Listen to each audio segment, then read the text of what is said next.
The morning sun glinted off Lake Serenity's surface, casting a peaceful glow over the quiet neighborhood. Birds chirped, water lapped gently against the rocky shore, and Ethan stood in his garage, sipping black coffee while eyeing the pressure gauge on the water line he'd installed 5 years ago. It wasn't just any pipe, it was a lifeline, channeling water from the lake to a federal wildlife sanctuary 2 miles downstream, home to endangered frogs, nesting herons, and a delicate ecosystem that hung in the balance. Ethan wasn't a scientist or a ranger, but the government contract he'd signed made him the steward of this hidden world, and he took it seriously. That peace shattered when a chainsaw's buzz sliced through the air. Ethan frowned, set his mug down, and jogged toward the noise, expecting a landscaper trimming brush. Instead, his stomach sank. There stood Lisa, the HOA president, in zebra-striped leggings and oversized sunglasses, arms flailing as she directed a crew digging near the shoreline right where Ethan's pipe ran underground. She was barking orders, pointing at a freshly exposed blue PVC pipe, her voice dripping with confidence. "Cut it," she said, while VYing off a worker's question about whether it was live. "It's just some old junk from before the houses went up." Ethan shouted, sprinting toward her, but it was too late. The saw bit into the plastic, and a geyser of water erupted, soaking the crew and splattering Lisa's outfit with mud. She shrieked not in horror, but because her designer sneakers were ruined. Ethan reached the scene, heart pounding, and knelt beside the pipe. It wasn't just cut, it was mangled, water trickling out as the pressure dropped to nothing. Lisa, arms crossed, smirked and asked why he had a pipe cluttering her VYEW. Ethan clenched his fists, forcing calm. "This is a federal line," he said, voice steady. "It's under contract with the U.S. Fish and Wildlife SARE VYC, installed before you moved here. Tampering with it isn't just illegal, it's a disaster." Lisa's laugh was sharp, her words unforgettable. "If the frogs need water, they can order it online like the rest of us."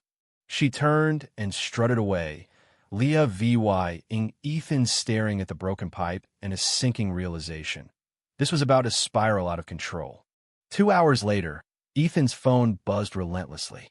A ranger from the sanctuary called, voice tight, reporting that the water intake had flatlined. Their backup supply wouldn't last past noon. Then a biologist phoned, panicked, explaining that the sudden drought was DRIVYing amphibians into a chaotic migration during breeding season. Without water, these creatures hardwired for Sir VY Val would either die or spread disease trying to escape. Ethan drove to the site. The trench Lisa's crew left like a fresh wound in the earth. Mud crusted around the pipe's jagged edges, and the surrounding soil drank up what little water remained. Fixing this would take days, permits, and a fight Ethan hadn't signed up for. Back home, a black SUV idled outside his garage. A man in a forest green jacket leaned against it, sunglasses low. "Agent Carter, Federal Wildlife SARE VYC, he said, skipping pleasantries. "Your name's on the maintenance contract." "What happened?" Ethan recounted Lisa's actions, and Carter's jaw tightened. "She cut it herself? In front of witnesses?" Ethan nodded. Carter scribbled in a notebook, his face unreadable. "This is a threat to endangered species," he said. "Could be criminal." Ethan felt the weight of those words. This wasn't just a neighbor spat anymore. That evening, while Ethan met with a restoration contractor, Lisa threw a party. Canopies lined her backyard, catered appetizers circulated, and HOA members toasted her shoreline cleanup. She spotted Ethan walking by and raised a glass, smirking. "Need a towel to dry off from earlier?" Her laughter grated like sandpaper. Ethan kept walking, knowing federal agents would arrive with warrants by morning. At the sanctuary, biologists worked through the night, transferring frogs into oxygenated tubs. The neighborhood slept, oblivious to the crisis unfolding beyond their manicured lawns. Ethan, though, was wide awake, drafting an email to turn Lisa's backyard into a federally protected zone. This wasn't about revenge, it was about consequences. Dawn broke, and a government SUV rolled down the street. Ethan watched from his porch, coffee cold in his hand. Agent Carter stepped out, badge gleaming, and approached Lisa's house. She emerged in a silk robe, still in party host mode, and greeted him like he was a late guest. "Hear about my landscaping permit?" she asked, smiling. Carter's voice was flat. "I'm here about the pipe you cut. It's federal infrastructure. Mind answering some questions?" Lisa laughed, claiming the pipe was abandoned trash she had every right to remove. Carter asked if she'd checked with utilities or surveyed the land. She shrugged. "My property, my rules." Carter's pen moved faster. That afternoon, Lisa called an emergency HOA meeting, not to apologize, but to push a ban on unapproved shoreline pipes. She spun the pipe as an eyesore, a hazard, a blight on property values. Her loyal board members nodded, swayed by her charm. Ethan sat quietly, then stood, holding up his federal contract. "This pipe was here before your McMansion," he said, handing the document to the chair. Silence gripped the room as they read it. One member whispered, "Is the HOA liable?" Ethan nodded, "Especially since I warned you multiple times." He slid a folder of email transcripts across the table, proof he'd notified the board years ago. Lisa's face reddened. "You never warned us," she snapped. But a homeowner piped up, "I remember those emails." Another recalled Lisa joking about cutting government red tape one pipe at a time. Her grip on the room slipped. That night, Ethan got a call from Lisa's husband, Greg. His voice was low, strained. "Can we talk?" Privately, they met under a boat shed by the lake, shadows cloaking them. Greg confessed Lisa knew about the pipe when they bought the house. He'd shown her the plans, warned her not to touch it, but she was obsessed with her perfect VYEW and used HOA funds to hire the crew, burying the invoice as landscaping.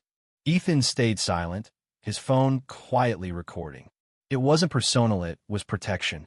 The next day, a courier delivered an HOA letter signed by Lisa, suspending Ethan's lake access for aesthetic noncompliance. Ethan laughed at the absurdity, then drove straight to Carter, who added the letter to the case file. The feds were now eyeing obstruction and retaliation charges. Agents in plain clothes circled Lisa's property, snapping photos of the trench and shoreline damage. Lisa, Obly VYS, posted Instagram selfies with a glass of cider, captioning one, "Winning Lake Day Frog Face." The irony was brutal. Downstream, the sanctuary was in chaos. Water trucks rolled in at taxpayer expense, and biologists monitored hydration levels around the clock. Dr. Emily, a specialist, emailed Ethan, thanking him for sounding the alarm. "Another 48 hours without water, and we'd have lost an entire frog species," she wrote. Ethan felt the stakes deep in this was about lives, not just laws. Lisa fought back, spreading flyers claiming Ethan was part of a deep-state nature cult stealing private property. She photoshopped a frog with a police badge, but it backfired. Neighbors, including retired rangers, demanded a special meeting to probe her leadership. Lisa barred Ethan from attending, but he showed up with Dr. Emily, who laid out the ecological devastation photos, stats, satellite images. The room fell silent. Lisa's interruptions fizzled. Ethan handed her a folder outside, a cease and desist, a damages notice, and her own signature on the contractor invoice. Her smirk vanished. Then came the frogs. Endangered amphibians, driven by instinct, migrated uphill, invading Lisa's pristine yard. She shrieked, fleeing a frog on her koi path, but they kept coming, a levying testament to her mistake. Ethan, Carter, and Emily documented the fallout. Dispersing frog populations, declining bird activity, a collapsing food chain. Dr. Emily called it the fastest ecological chain reaction she'd seen. A search warrant hit the HOA, uncovering unfiled invoices and a note with Lisa's initials greenlighting the pipe's removal. It was proof of intent, not ignorance. A local journalist broke the story. Pipe war sparks environmental disaster.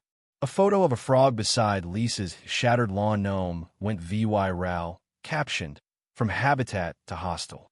Lisa's HOA Facebook post blaming a rogue contractor was buried under screenshots of her dismissing Ethan's warnings. Her credibility crumbled. Ethan, once a quiet pipekeeper, became a reluctant figurehead. Neighbors left notes, Kids drew frog art, and wildlife groups thanked him.